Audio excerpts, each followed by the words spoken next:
आप सबको जय हिंद। आइए आज हम लोग एक नए टॉपिक को देखते हैं।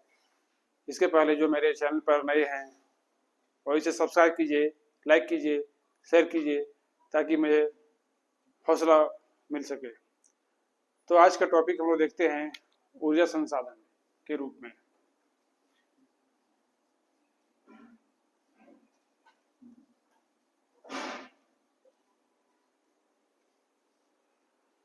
बच्चों, ऊर्जा है क्या? तो ऊर्जा को हम लोग ताकत कह सकते हैं कि बिना ताकत के कोई कार्य संभव नहीं है।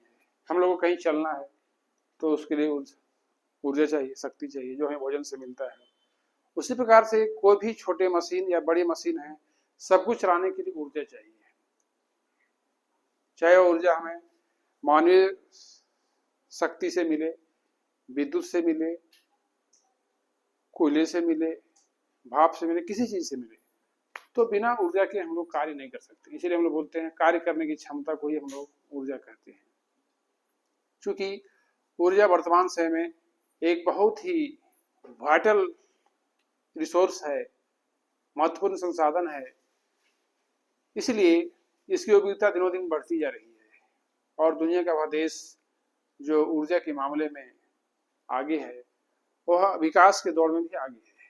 यही कारण है कि जो पश्चिम के देश हैं, पाश्चात्य सभ्यता के जो देश हैं, वो ऊर्जा के बृहत भंडार वाले देश हैं और उनका विकास भी पूर्व के देशों से आगे है।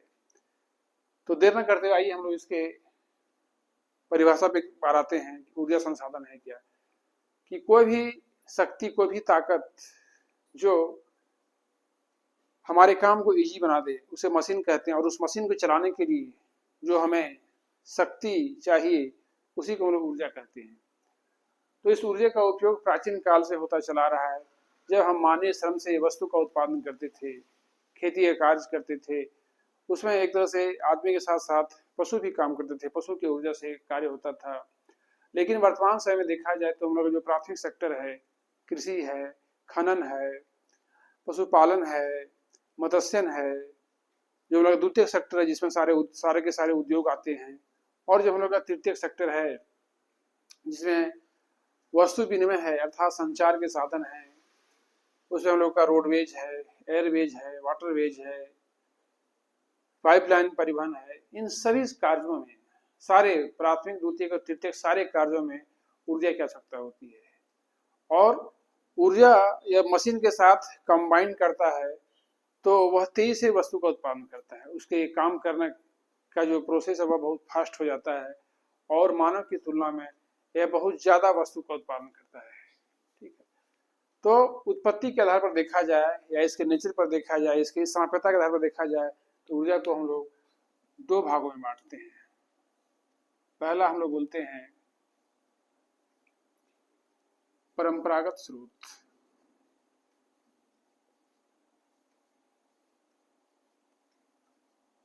और दूसरा हम लोग का है गैर परंपरागत।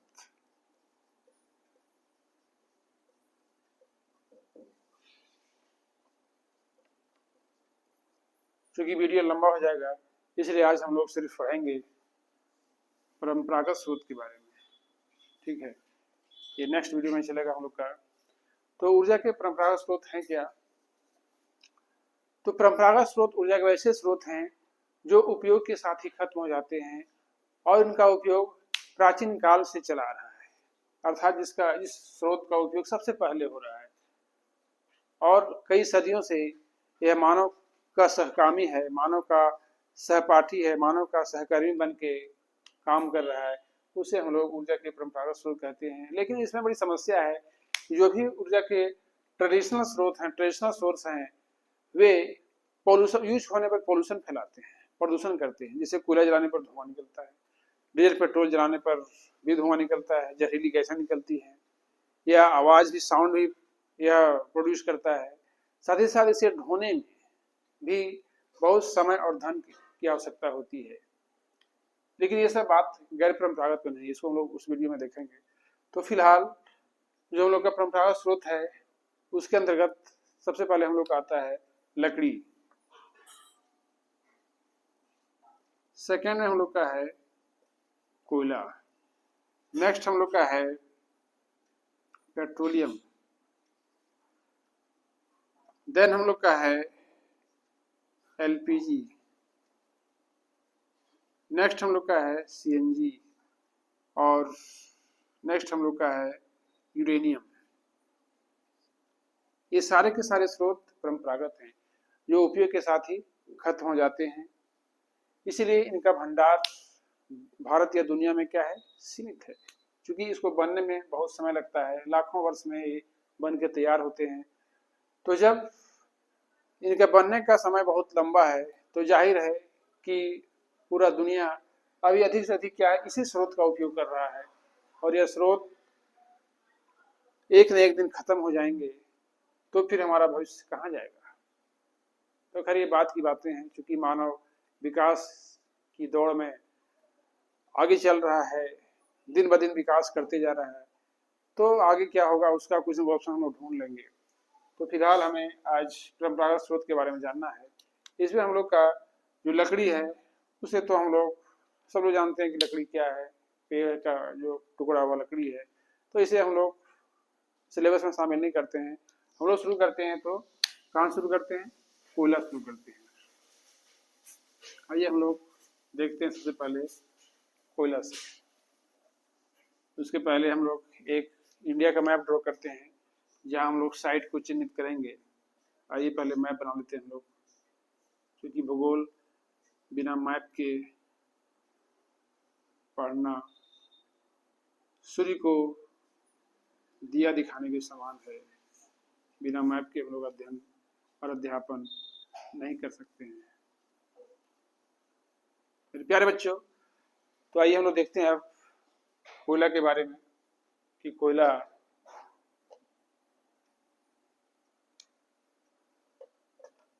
कैसे बना है, इसका फॉर्मेशन देखते हैं पहले हम लोग।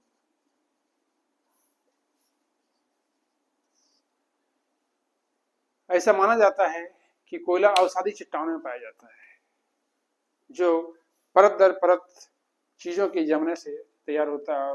कोयला पूर्ण रूपेण एक परतदारी चट्टान सेडिमेंट्री रॉक है, और इसका निर्माण भी आज से लाखों वर्ष पहले पेड़ पौधों के दबने से हुआ है। तो सबसे पहले यदि देखा जाए भारत में कोयले की खोज, तो 1774 ईस्वी में समर एवं हिटले, दो अंग्रेज व्यक्तियों के द्वारा पश्चिम बंगाल के रानीगंज में खोजा गया था, और तब से धीरे धीरे पूरे भारत में इसका सर्वे किया गया और कोयले की नई नई खदानें खुलती गई। अभी सैकड़ों ऐसे खदानें हैं जो भारत में कार्यरत हैं, और भारत दुनिया में कोयले के उत्पादन में 5वां नंबर पे आता है, 5वां सबसे बड़ा देश है। ठीक है, अब हम लोग देखते हैं कि भारत में कोयले का विस्तार कहाँ कहाँ है। तो अध्यापन को और सरल बनाने के लिए सबसे पहले इस कोयले के फॉर्मेशन को हम लोग दो भागों में बांट के पढ़ते हैं। क्योंकि भारत का जो कोयला है उसका क्वालिटी अलग अलग है, उसका क्वालिटी में अंतर है, विभिन्नता है। तो पहले हम लोग क्वालिटी पे आते हैं, इसका क्वालिटी क्या है या कोयले कितने प्रकार के होते हैं। तो सबसे पहले इसका जो क्वालिटी उसको हम लोग बोलते हैं एंथ्रासाइट। एंथ्रासाइट ये सबसे बेस्ट क्वालिटी का कोयला माना जाता है, जिसका भंडार भारत में बहुत सीमित है। ओनली वन जम्मू कश्मीर के कालाकोट में मिलता है, बाकी इंडिया में कहीं हम लोग एंथ्रासाइट कोयला नहीं मिलता है। इसमें कार्बन की जो मात्रा है वह 92% से भी अधिक होती है, और इसी कोयले को लॉयस को मिला करके इस्पात तैयार किया जाता है। इसको लोग कोकिंग कोल भी कहते हैं, कहीं कहीं लोग एंथ्रासाइट भी कहता है। सबसे बेस्ट क्वालिटी का कोयला है। दूसरा हम लोग का है बिटुमिनस। बिटुमिनस कोयला, इसमें कार्बन की मात्रा 70 से 90% तक होती है, और भारत में सबसे ज्यादा विस्तार इसी कोयले का है। किस कोयले का? बिटुमिनस कोयले का। ठीक है, तीसरा हम लोग का है लिग्नाइट, जिसमें कार्बन की मात्रा 60 से 70% तक होती है, और इसे हम लोग, इसका रंग चूंकि भूरा होता है इसीलिए इसको हम लोग भूरा कोयला के नाम से भी जानते हैं। और चौथा हम लोग का जो है वह पीट कोयला माना जाता है, जिसमें कार्बन की मात्रा 40 से 50% तक होती है, इससे भी कम होती है, और एक घटिया किस्म का कोयला है। ये जलने पर सिर्फ धुआं ही देता है, ताप कम, धुआं अधिक देता है। ठीक है, तो आपको ये समझ में आ गया होगा कि कोयले का जो किस्म है वो इसके कार्बन की उपस्थिति के आधार पर 4 भाग में बांटा जाता है, एंथ्रासाइट, बिटुमिनस, लिग्नाइट और कोयला। बिल्कुल सिंपल याद करने का तरीका है, पहले ए आता है, फिर बी आता है, फिर एल आता है, फिर पी आता है, बिल्कुल सीक्वेंस में है। ठीक है, अब आइए हम लोग देखते हैं कि भारत में कोयले का जो भंडारण है वह कहाँ मिलता है। तो सबसे पहले हम देखते हैं कि भारत में जो कोयला बना है वह 2 कालों में बना है। 2 काल कहने का मतलब कि सबसे जो बेस्ट क्वालिटी का कोयला है हम लोग एंथ्रासाइट और बिटुमिनस और लिग्नाइट, ये करोड़ों वर्ष पूर्व बना है, और उस समय का नाम है गोंडवाना युगीन कोयला। गोंडवाना युगीन कोयला। आप लोग को पता है कि जब पैंजा 2 भाग में बट गया, उत्तर का भाग गोंडवाना लैंड कहलाया और दक्षिण का अंगारा लैंड, उसी समय क्या है इस कोयले का निर्माण हुआ। अर्थात हम लोग यह भी कह सकते हैं कि जितना पुराना हम लोग का भारतीय प्रायद्वीपीय पठार है उतना पुराना कोयला है। ऐसा माना जाता है कि लगभग 600 करोड़ वर्ष पूर्व इस कोयले का फॉर्मेशन हुआ है। ठीक है, तो पूरे भारत के कोल प्रोडक्शन का लगभग 98% भाग गोंडवाना युगीन कोयला है। ठीक है, और जितना भी हम लोग का पठारी राज्य है, चाहे हम लोग का झारखंड है, उड़ीसा है, छत्तीसगढ़ है, मध्य प्रदेश है, हम लोग का महाराष्ट्र है, तमिलनाडु है, इन सारे राज्यों में ही गोंडवाना युगीन कोयला पाया जाता है और इसका वहाँ बहुत ज्यादा उत्पादन है। तो हम लोग आइए बारी बारी से देखते हैं कि इसका कहाँ कितना उत्पादन है। सबसे पहले हम लोग आते हैं कि भारत में जो सबसे नंबर 1 उत्पादन कोयले में आता है वह राज्य हम लोग का उड़ीसा है। उड़ीसा सबसे पहला जो हम लोग का कोयला का जो भंडार है उसमें नाम आता है उड़ीसा का। यहाँ पे 2-3 जिले कोयले के उत्पादन सबसे आगे हैं, जिसमें सबसे पहले हम लोग का है सुंदरगढ़, नाम ही लिख दूं क्या, सुंदरगढ़, तालचेर और संबलपुर। ये 3 क्षेत्र कोयले उत्पादन सबसे अग्रणी हैं। ये हम लोग का उड़ीसा हो गया। और ये जो उड़ीसा है यह महानदी घाटी बेसिन में आता है, क्योंकि जितने भी भारत में नदियां हैं वे सब के बेसिन में कोयला पाया जाता है। ठीक है, दूसरा यहाँ का सबसे जो अग्रणी राज्य है हम लोग का झारखंड है। और आपको पता है कि झारखंड में जो हम लोग का दामोदर नदी घाटी है वह कोयला का सबसे बड़ा क्षेत्र है। इस दामोदर नदी घाटी बेसिन में झरिया, धनबाद, बोकारो, कर्णपुरा, गिरिडीह के क्षेत्र आते हैं, जहां कोयले का अकूत भंडार है, कोई उसका लिमिटेशन नहीं, बहुत बड़ा भंडार है यहाँ पर। और यहाँ ऐसा माना जाता है कि कोयले की परतें 600 मीटर मोटी हैं। यही कारण है कि जर्मनी के रूर नदी के नाम पर यह झारखंड का रूर क्षेत्र कहलाता है, Ruhr of Jharkhand, Ruhr of Jharkhand, क्योंकि रूर एक जर्मनी नदी है और उसके बेसिन में इतना ज्यादा कोयला मिलता है कि उसी का उपनाम दिया गया हम लोग को, किस नदी को, दामोदर को भी झारखंड का रूर कहा जाता है। ये एग्जाम के लिए बहुत इंपॉर्टेंट बनता है कि झारखंड का रूर किसे कहते हैं। नेक्स्ट हम लोग का है, तीसरा हम लोग का है मध्य प्रदेश, एमपी। एमपी जो हम लोग का है वह कुछ 100 नदी बेसिन में आता है। यहाँ पर सिंगरौली, सोहागपुर, ये 2-3 जगह जहाँ पर क्या कोयले का सबसे ज्यादा भंडार पाया जाता है। अब मिला जुला कर देखा जाए तो इसके साथ साथ हम लोग का वर्धा घाटी क्षेत्र, जो वर्धा ये हम लोग का हो गया दामोदर नदी जो कहाँ गिरती है आके सीधा बंगाल खाड़ी में गिरती है। ये हम लोग का सोन नदी हो गया जो अमरकंटक पठार से निकल करके जाके गंगा में मिलती है। वर्धा नदी घाटी, उसके बाद हम लोग गोदावरी नदी घाटी हो गया। इसके बेसिन में हम लोग का तमिलनाडु का सिंगरैली क्षेत्र है, यूपी में हम लोग का सिंगरौली क्षेत्र। ये सारे के सारे क्या मतलब कॉन्सेप्ट जो हम लोग का मोटा मोटी क्या है, जितना हम लोग का पठारी इलाका है भारत में उन सारे क्षेत्रों में, इधर कर्नाटक केरल को छोड़ दिया जाए तो इस सारे क्षेत्रों में क्या है, कोल का जो सब भंडार संचित है। ठीक है, आइए हम इसके बाद हम लोग देखते हैं, आइए हम लोग देखते हैं जो कोयले का दूसरा काल है वो हम लोग का है टर्सरी युगीन कोयला क्षेत्र, या हिंदी में बोलते हैं उसको हम लोग तृतीयक युगीन कोयला क्षेत्र। ये हम लोग का है 98, ये मात्र क्या है। अब जो हम लोग का तृतीय युगीन कोयला है, यह कोयले बनने के प्रोसेस में ही है काल, क्योंकि तृतीयक युगीन समय बहुत पुराना नहीं होता है। इसके सामने यह जो सो बिल्कुल बच्चा है। तो पूरे भारत का कोल प्रोडक्शन का 2% हम लोग का तृतीय युगीन कोयला है।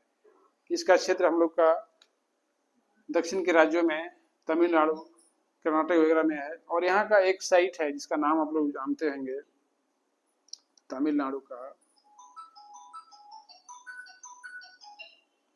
नेवेली। यह जो नेवेली है वह लिग्नाइट कोयले के लिए बहुत फेमस है, क्योंकि भारत में लिग्नाइट कोयला ओनली वन तमिलनाडु के नेवेली में ही पाया जाता है। आइए नेक्स्ट हम लोग देखते हैं। अब आइए कोयला के बाद हम लोग देखते हैं पेट्रोलियम पर।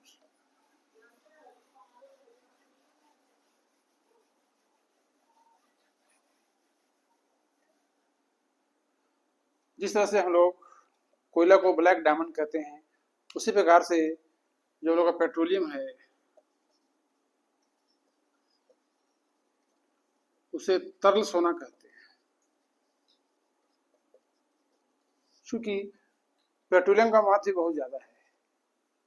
वर्तमान समय में बिना इसके वाहनों का चलाना संभव नहीं है। साथ ही साथ पेट्रोल के भी बहुआयामी उपयोग है। तो इसके फॉर्मेशन पे हम लोग थोड़ा सा देख लेते हैं 2 मिनट। ऐसा माना जाता है कि जो समुद्री जीव जंतु हैं उनके दबने से, धरातल के नीचे दबने से पेट्रोलियम का निर्माण हुआ है। और उनके शरीर से जो गैस निकलते हैं उससे एलपीजी का निर्माण हुआ है। अर्थात जो शिलाएं होती समुद्र की, तो उन शिलाओं में शीर्ष और गर्त होते हैं। तो चूंकि गैस हल्की होती है, इसलिए एलपीजी गैस कहाँ शिलाओं के ऊपरी भाग में पाए जाते हैं। और लिक्विड का जो घनत्व वह क्या है, गैस से ज्यादा होता है, इसलिए वह इसके गर्त में पाए जाते हैं। ये क्या हो गया बच्चों, पेट्रोलियम। ये क्या हो गया, एलपीजी। याद रखें कि गैस का घनत्व कम है तो कहाँ रहेगा, चट्टानों के ऊपरी भागों में रहेगा। और लिक्विड का आयतन क्या है, गैस से ज्यादा होता है, घनत्व ज्यादा होता है, इसलिए कहाँ आएगा, नीचे रहेगा। ये इसका फॉर्मेशन है। यदि भारत में इसके वितरण को देखा जाए तो इसका भंडार भारत में कोयले की तरह बहुत नहीं, बहुत सीमित है। सबसे पहले 1973 ईस्वी में मुंबई से लगभग 200 किलोमीटर दूर एक जगह है, इसका नाम है मुंबई हाई। बिल्कुल मुंबई जैसा ही नाम है, मुंबई हाई। और सागर सम्राट, एक्चुअली में सागर सम्राट वो सीप है जिससे पेट्रोलियम का खनन किया जाता है। पेट्रोलियम जो है धरती से बिल्कुल काले रूप में निकलता है बाहर, उसके साथ शुद्धियां मिली रहती है। उसको हम लोग तेल शोधक कारखानों में साफ करते हैं और भिन्न भिन्न रूपों में उसको लाया जाता है।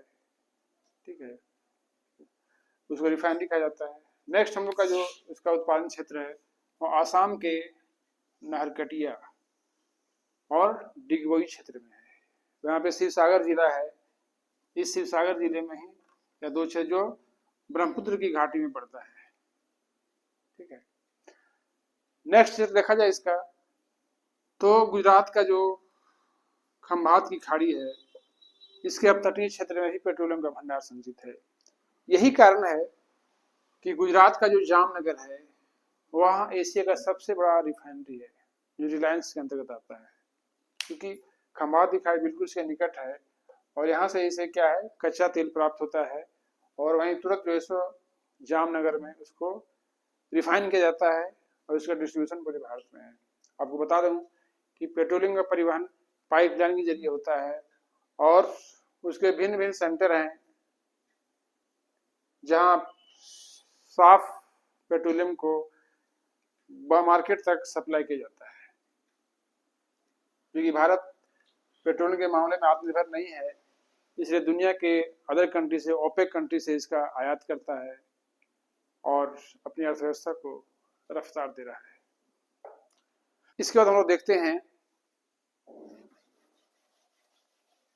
प्राकृतिक गैस को, क्योंकि यह भी ऊर्जा के परंपरागत स्रोत हैं।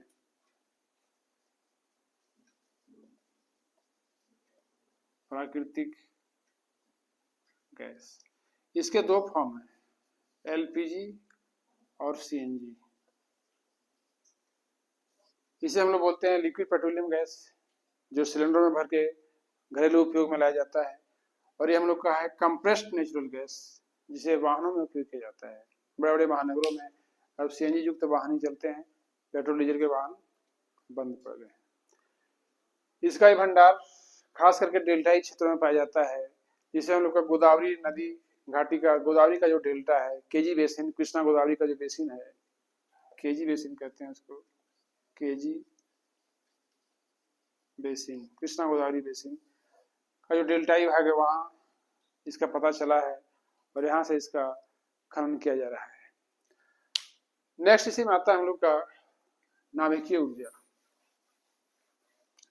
प्राकृतिक गैस के बाद जो नेक्स्ट ऊर्जा का परंपरागत स्रोत उसको हम लोग बोलते हैं यूरेनियम। यूरेनियम भी ऊर्जा का एक परंपरागत स्रोत है, जिसके विखंडन से असीम ऊर्जा की उत्पत्ति होती है। चूंकि यह टेक्नोलॉजी की बात है, तो भारत खास करके यूरेनियम के लिए, इंडिया में इसका बहुत कम निक्षेप है, नहीं के बराबर है, तो हम लोग कनाडा और ऑस्ट्रेलिया से यूरेनियम का आयात करते हैं। और दक्षिण भारत के कलपक्कम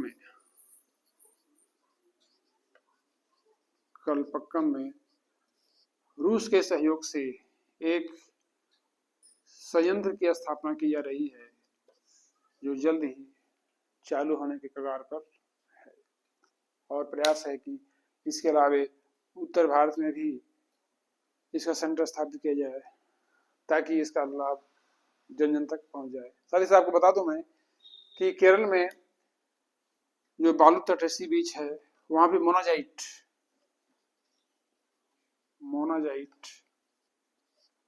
एक बालू का अंश है, उसमें भी यूरेनियम पाया जाता है। ये बहुत सारी परीक्षा में आता है कि मोनाजाइट रेत कहाँ पाया जाता है या उसमें क्या मिलता है, उसका आंसर क्या है, जो केरल के बालू का तट पर मिलता है, सी शोर पर पाया जाता है। तो मैं आशा करता हूँ कि आज वीडियो बहुत लंबा हो रहा है, इसीलिए इसमें मैंने सिर्फ परंपरागत ऊर्जा के जो स्रोत हैं उसको समेटने का प्रयास किया। इसके बाद नेक्स्ट वीडियो में इसका जो दूसरा पार्ट है, गैर परंपरागत स्रोत या ऊर्जा के नवीकरणीय स्रोत, उस पर चर्चा करेंगे। तब तक सेफ रहें, सुरक्षित रहें। जय हिंद, जय भारत।